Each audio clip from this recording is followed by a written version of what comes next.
క్రీస్తునాథుని యందు ప్రియమైన సహోదరి సహోదరులారా, దేవుడు మన జీవితంలో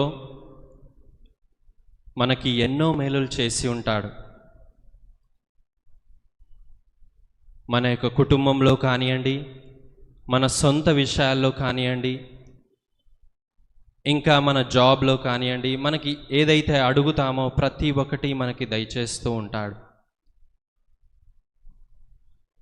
ఈ యొక్క పునీత అంతోని వారి పుణ్యక్షేత్రంలో మనం వచ్చినప్పుడు మనం దేవుణ్ణి ఆ యొక్క పాదువాపూరి అంతోని వారి ప్రార్థన సహాయంతో మనం దేవుణ్ణి అడుగుతూ ఉంటాం, ప్రభువా నాకు ఇది కావాలి, అది కావాలి అని. దేవుడు దయచేస్తూ ఉంటాడు, ప్రతిదీ మీకు ఇస్తూ ఉంటాడు. అప్పుడు మీరు ప్రభు చెంతకు చేరుతారు, ప్రభువుని వెంబడిస్తారు. కానీ మనకి కష్టాలు వచ్చినప్పుడు, బాధలు వచ్చినప్పుడు, మనకి దుఃఖం వచ్చినప్పుడు, మన జీవితం క్షీణించిపోయినప్పుడు, ప్రభువా ఇవి అన్నీ నాకు ఎందుకు వస్తున్నాయి, నాకెందుకు ఇలాంటి శిక్ష వేశావు, అసలు నీవు ప్రభువేనా, నీవు నాకు ఏమి చేశావు అని ప్రతి ఒక్కరం మనం క్వశ్చన్ చేస్తూనే ఉంటాం. కానీ ఈరోజు ప్రభు సువిశేష పట్టణంలో చెప్తూ ఉన్నాడు, నా గొర్రెలు నా స్వరమును వినును, నేను వానిని ఎరుగుదును, అవి నన్ను వెంబడించును. ఎప్పుడైతే మన యొక్క జీవితంలో మేలులు కానీ, సంతోషం కానీ, ఆనందము కానీ ఉన్నప్పుడే కాదు, మన జీవితంలో కష్టాలు, బాధలు, కన్నీరు మనం క్షీణించిపోయినప్పుడు కూడా మన ప్రభు మన చింతనే ఉంటాడు. అప్పుడే మనము ఆయనను వెంబడించాలి. ఆయన మనతో ఉన్నాడు అని మనం విశ్వసించి మనం ఆయనని ఘనపరచాలి.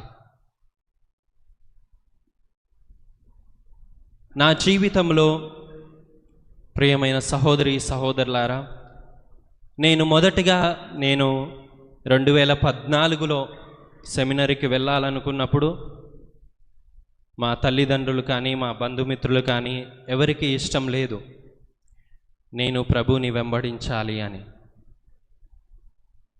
కానీ నేను ధైర్యం చేసి ఆ ప్రభువుని నమ్ముకొని ఆ ప్రభువుని వెంబడించాలి అని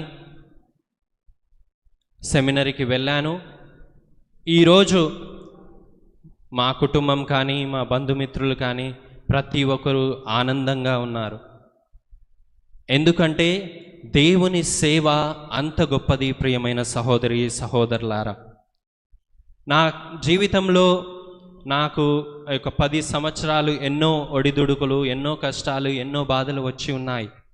కానీ నేను ప్రతిరోజు ప్రార్థన చేసుకునేవాడిని, ప్రతిరోజు దేవుణ్ణి అడిగేవాడిని, ప్రభువా నాకు కష్టాలు వచ్చినా కానీ, నాకు ఆనందము సంతోషం వచ్చినప్పుడు కూడా ప్రభువా నీవు నా చెంత ఉండు అని నేను ప్రతిరోజు అడిగేవాడిని. అలా మనం కూడా నా గొర్రెలు నా స్వరమును వినును అని ప్రభువు మనకు సెలవిస్తున్నాడు, మనకు చెప్తూ ఉన్నాడు. మనమందరము దేవుని మాట వింటాము, దేవుని స్వరాన్ని ఆలకిస్తాము అని చెప్తూ ఉన్నాడు. ఆ స్వరాన్ని ఎప్పుడైతే మనం ఆలకిస్తామో ఆ ప్రభు మనతో ఉంటాడు. ప్రియమైన సహోదరి సహోదరులారా, ఇక రెండవ విషయం ఏమిటంటే, ఈ రోజుల్లో మన యొక్క ఒకేషన్స్ తగ్గిపోయాయి. ఎవరి ఇంట్లో చూడు ఒక అబ్బాయి, ఒక అమ్మాయి, లేకపోతే ఒక అబ్బాయి, అంతటితోటే ఆగిపోతుంది. నేను ఒకసారి బ్రదర్గా ఉన్నప్పుడు ఒక కుటుంబంకి బ్లెస్సింగ్కి వెళ్ళినప్పుడు అడిగాను, అమ్మా మీ కొడుకుని సెమినరీకి పంపించండి అని అడిగినప్పుడు వాళ్ళే ఆ కొడుకు కంటే ముందే ఆ తల్లిదండ్రులే చెప్తున్నారు, లేదు లేదు ఫాదర్, మా వంశాన్ని ముందుకు సాగించాలి, వాడొక్కడే మాకు అని. మీ యొక్క కుటుంబంలో ఎప్పుడైతే ఆ యొక్క విశ్వాసంలో మీరు ఎదుగుతారో, మీరు మీ యొక్క విశ్వాస జీవితంలో మీ యొక్క పిల్లల్ని పెంచుతారో, అప్పుడు వారికి ప్రేరణ కలుగుతుంది. ప్రియమైన సహోదరి సహోదరులారా, మీరు పంపించాలి. ఆ యొక్క దేవుని సేవకై, దేవుని వెంబడించాలని ఆ యొక్క సేవకై మీరు పంపించాలి. చాలా తగ్గిపోతూ ఉన్నారు. మీరే వారిని ప్రేరేపించి, ఎలా ప్రేరేపిస్తారు? మీ యొక్క వారి యొక్క చిన్నతనం నుండే మీరు కుటుంబంలో ప్రార్థన చేయాలి. కుటుంబ ప్రార్థన ఎంతో ముఖ్యం. ప్రియమైన సహోదరి సహోదరులారా, అలా చేసినప్పుడే వాళ్ళలో ఆ యొక్క అరే దేవుడు ఉన్నాడు, అప్పుడు వాళ్ళలో ఆ యొక్క ప్రేరేపణ కలుగుతుంది. అసలు దేవుడు అంటే ఏంటి, అసలు దేవుని గురించి తెలుసుకోవాలని, ఆ యొక్క విశ్వాసంలో ఎదగాలని వాళ్ళకి తెలుస్తుంది. అప్పుడు వారు ఏం చేస్తారు? చిన్నపిల్లలు మిమ్మల్ని అడుగుతుంటారు. ఈ రోజుల్లో ఏమవుతుంది అంటే అసలు తల్లిదండ్రులకే ఏం తెలుస్తలేదు, అసలు వాళ్ళు గుడికే రావడం లేదు. ఇంకా మీరు మీ పిల్లలకి ఏ విధంగా ఆ యొక్క ప్రభువుని వెంబడించమని చెప్తారు? అందుకే ప్రియమైన సహోదరి సహోదరులారా, పిలుపు చాలా గొప్పది. అందుకే ప్రభువు చెప్తున్నాడు, నా గొర్రెలు నా స్వరమును వినును, నేను వానిని ఎరుగుదును. ప్రతి ఒక్కరిని దేవుడు ఎరిగి ఉన్నారు. ప్రియమైన సహోదరి సహోదరులారా, మీరు మీ యొక్క పిల్లలకి చెప్పాలి, దేవుని గురించి చెప్పాలి. ఏమైనా ఈ కాలంలో ఏమవుతుంది అంటే వాళ్ళు అల్లరి చేసినప్పుడు ఒక ఫోన్ ఇస్తారు సైలెంట్గా కూర్చోవడానికి. అలా కాదు ప్రియమైన సహోదరి సహోదరులారా, మన యొక్క విశ్వాసం, మన యొక్క విశ్వాస జీవితం ఎదగాలి అంటే వాళ్ళు ప్రార్థన జీవితంలో ఎదగాలి. అది మీరే చేయాలి, ఇంకెవరి కాదు.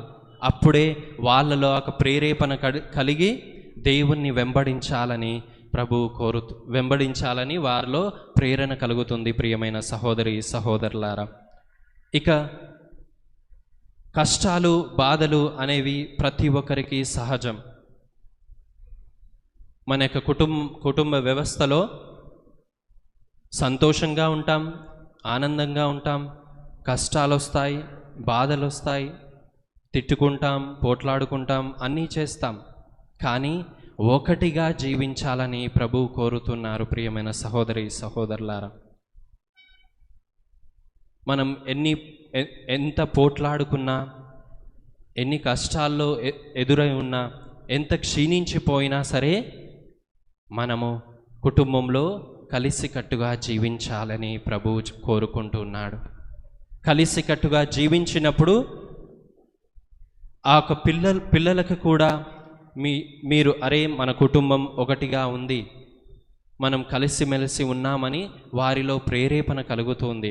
అలాగే వారు జీవిస్తారు. ప్రియమైన సహోదరి సహోదరులారా, ఇక ప్రతి ఒక్కరం మనం అనుకుంటూ ఉంటాం, నా జీవితంలో నేను 10 సంవత్సరాలు నేను గురు సెమినరీలో ఉన్నప్పుడు, నేను మొదటి సంవత్సరం జాయిన్ అయినప్పుడు నాకు ఎన్నో కష్టాలు వచ్చాయి. నేను తిరిగి రావాలి అనుకున్నాను, కానీ నాకు ఒక్కటి అనిపించింది, దేవుని సేవ ఎంతో గొప్పది, ఆయనను వెంబడించాలి అని. ఆ ప్రేరేపణలోనే నేను ఎదిగాను. ప్రియమైన సహోదరి సహోదరులారా, కనుక మీ అందరికీ కూడా, మీ యొక్క పిల్లలని మీరు కూడా విశ్వాసంలో ఎదగాలని ప్రభువు కోరుకుంటున్నాడు. ఈ యొక్క దివ్య బలి పూజలో